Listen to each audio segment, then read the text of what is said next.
Hello বন্ধুরা, good afternoon. আর আজকে দেখো আমি রান্নাঘর থেকে ব্লগটা শুরু করলাম। তো প্রথমে আজকে আমি রান্না করব। তো এখন গুড আফটারনুন এই কারণেই বললাম, বেলা 12টার বেশি বেজে গেছে, প্রায় 1টা মতন হয়ে গেল।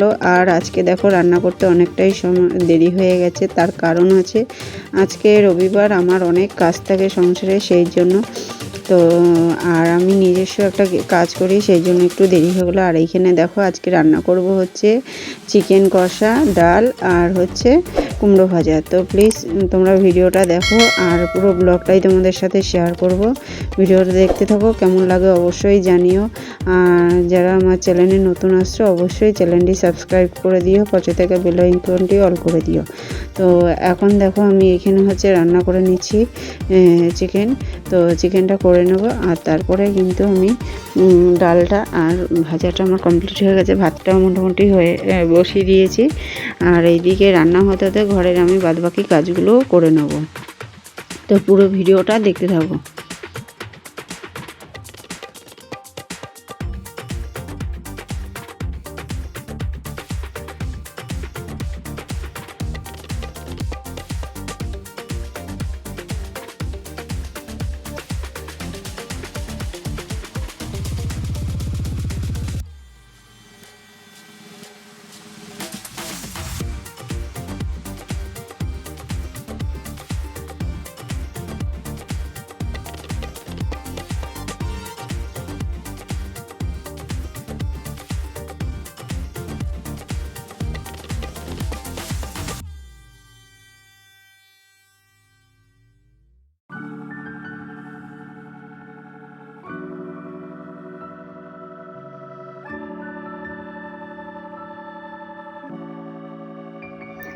আর এদিকে দেখো বন্ধুরা, ওইদিকে চিকেনটা বসিয়ে দিয়ে রান্না। আর এখন আমি বিছানাটা তুলে নিয়ে বিছানাটা গুছিয়ে নিয়েছি। আর তোমাদের যেটা বলতে বলতে থেমে গেলাম, সেটা হচ্ছে দেখো আমার নিজস্ব অনেক কাজ থাকে। সেটা হচ্ছে আমি একটা জামা কাপড়ের ছোটো বিজনেস চালাই, সেটার জন্য আমাকে বাইরেও বেরোতে হয়। তো এর জন্য রবিবার দিনকে আমার প্রচুর থাকে, তো বেলা হয়ে যায় সেই জন্য। আর এইখানে দেখো বাবুকে এখন আমি টিভি চালিয়ে দিয়েছি, ওর টিভিতে কার্টুন দেখছে। আর আমি সেই ফাঁকে ঘরের সব কাজগুলো কমপ্লিট করে নিচ্ছি, যাতে ও চুপচাপ বসে টিভিটা দেখে আর আমি বাদবাকি কাজগুলো করতে আমার কোনো অসুবিধা না হয়। তো বিছানাটা তুলে নিয়ে আমি ঘরটা ঝাড় দিয়ে তারপর কাজ বেরিয়েছিলাম। আর এখন আমি ঘরটা মুছে নিচ্ছি, মুছে নিয়ে তারপরে কিন্তু আবার একটু রান্নাঘরের দিকে চলে যাব। তো রান্নাটা হয়ে গেলে কিন্তু আমি তারপরে যে কাজগুলো আছে সেগুলো করতে থাকবো।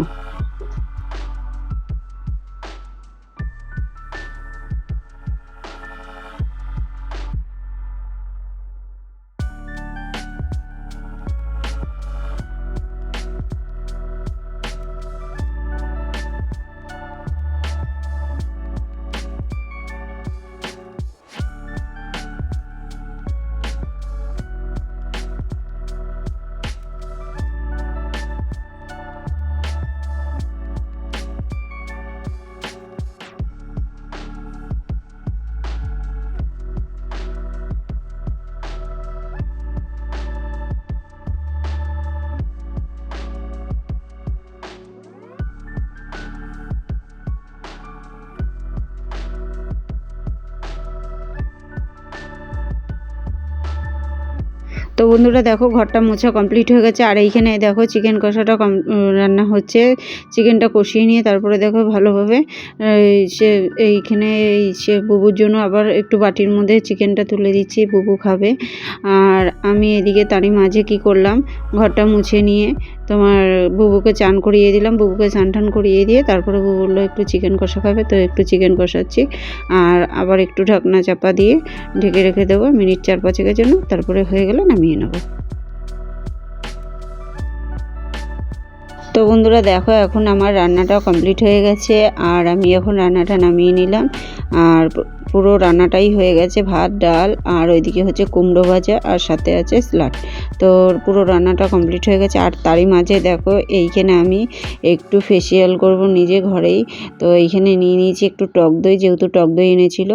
আর টক দই নিয়ে নিয়েছি, আর একটু কফি পাউডার নিয়ে নিয়েছি, আর সাথে হচ্ছে এটা বেসন নিয়েছি, আর একটু চিনি নিয়েছি সামান্য পরিমাণ নিয়ে। এবার দেখো বসে পড়েছি প্যাকটা লাগাতে। আর প্রথমেই আমি মুখের মধ্যে টিস্যু দিয়ে মুছে নিচ্ছি। মুখের যে সিঁদুর পরাছিলাম, লিপস্টিক পরাছিলাম, যেহেতু আমি বাইরে বেরিয়েছিলাম সেই জন্য, তো সেইটা পুরো তুলে নিয়ে তারপরে কিন্তু আমি দেখো গলাটাও একটু পরিষ্কার করে নিলাম। এবার কিন্তু আমি প্যাকটা লাগাবো।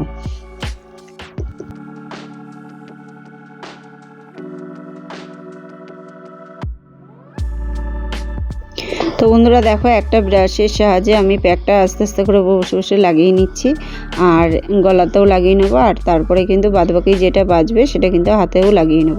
তো ভিডিওটা দেখতে থাকো, আর কেমন লাগে অবশ্যই কিন্তু জানিও। এইটা ট্যানটা না রিমুভ করতে খুব কাজে লাগে, এই জন্য এইভাবেই আমি কিন্তু যখন মানে মুখে কিছু লাগাই জাস্ট বেসন আর এই টক দই লাগাই, আর কিছু কিন্তু আমি লাগাই না সেরকমভাবে। তো এটাই আমি ঘরে রেডি করে নিলাম, নিয়ে এবার দেখো আমি প্যাকটা লাগাতে শুরু করে দিয়েছি। আর এইটা কিন্তু মুখে মিনিমাম 10 থেকে 15 মিনিট রাখবো, যতক্ষণ না ভালোভাবে শুকাচ্ছে। তারপরে কিন্তু হালকা জল দিয়ে আগে ম্যাসাজ করে নেবো, করে নিয়ে তারপরে কিন্তু আমি মুখটা ধুয়ে নেবো প্লেন জল দিয়ে।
তো বন্ধুরা দেখো এটা পুরো প্যাকটা শুকিয়ে গেছিলো। এরপরে আমি সামান্য হাতে জল নিয়ে তো আবার একটু হালকা করে ম্যাসাজ করে নিয়েছি, আর দুটো হাতেই লাগিয়ে নিয়েছিলাম, আর গলায় আর মুখে লাগিয়ে নিয়েছি।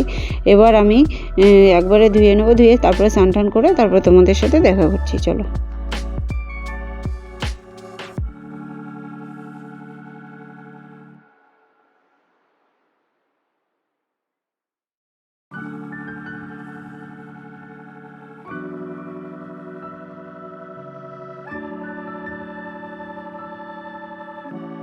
তো বন্ধুরা দেখো এখন স্নান করে চলে এসেছি, আর এরপরে দেখো মুখে হালকা করে একটুখানি ক্রিম লাগিয়ে নেবো, আর সিঁদুরটা পরে নেবো, ব্যাস তাহলেই আমি পুরো রেডি। আর তারপরে কিন্তু আমি পুজো টুজো দিয়ে এবার সবার জন্য খাবার বাড়বো। তো ভিডিওটা দেখতে থাকো। আর আজকে তোমাদেরকে আরেকটা কথা বলার আছে, যেটা বলা হয়নি, সেটা হচ্ছে আজকে ছিল আমাদের বিবাহবার্ষিকী। তো সেরকমভাবে কিছু করা হয়নি, তার কারণ একটাই হচ্ছে যেহেতু মা বাবা কেউ আসতে পারবে না, সেই জন্য আর কিছু করিনি অ্যারেঞ্জমেন্ট। ওই ঘরে জাস্ট মাংস এনেছিল, সেটাই আমাদের আজকে রান্না করে খাওয়া হলো নর্মাল। আর কোথাও ঘুরতে যাইনি, তার কারণ হচ্ছে পুরীতে কদিন আগেই আমরা ঘুরে আসলাম, সেই জন্য আর কোথাও এখন ঘুরতে যাইনি। আর এইদিকে দেখো আমি এখন পুরো রেডি হয়ে গেলাম, চুলটা পরে আঁচড়াবো, তার কারণ হচ্ছে পুরো ভিজে চুল, মাথাটাও ঘষলাম সেই জন্য। আর এখন দেখো পুজো টুজো দিয়ে পুরো চলে এসেছি রান্নাঘরে, এখন সবার জন্য খাবার রেডি করব। তো চলো খাবারটা রেডি করে নিই।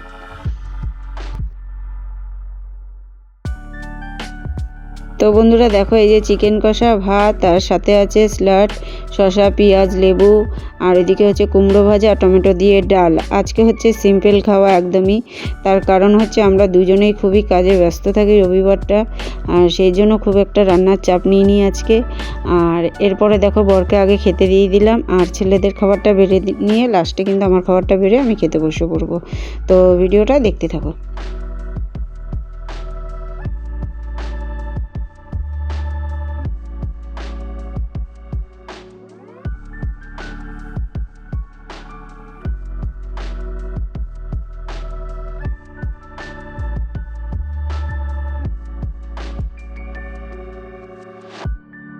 তো তো বন্ধুরা দেখো দুপুরবেলা খাওয়া দাওয়া করে রেস্ট নিয়েছি, তারপরে বরকে বললাম যে বিবাহবার্ষিকী উপলক্ষে একটু মিষ্টি কিছু খাওয়ালে না।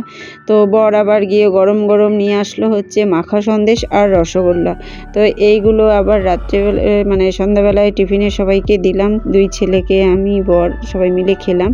খাওয়া দাওয়া করে তারপরে রাতের ডিনারে দেখো দুপুরবেলা যা রান্না করেছিলাম সেটাই খাওয়া হলো, খালি এক্সট্রা রুটিটা করেছি।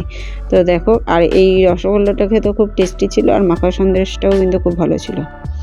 তো এখন বাজে হচ্ছে রাত 10:30, আর এখন আমি চলে এসেছি রান্নাঘরে রুটি করব। তো এইখানে রুটিটা করে নিচ্ছি, আর মাংসও ছিল, মাংসটা গরম করে নিয়ে তো দেখো সবার জন্য রুটি করে একবারে খাবারটা রেডি করে দিলাম। তো সবার জন্য বলতে ওদের 3 জনের জন্য, আর আমি ভাতটা খেয়েছি। তো বন্ধুরা আজ এই পর্যন্ত, তোমাদের সাথে আবার আগামীকাল দেখা হবে। তো টাটা, বাই বাই।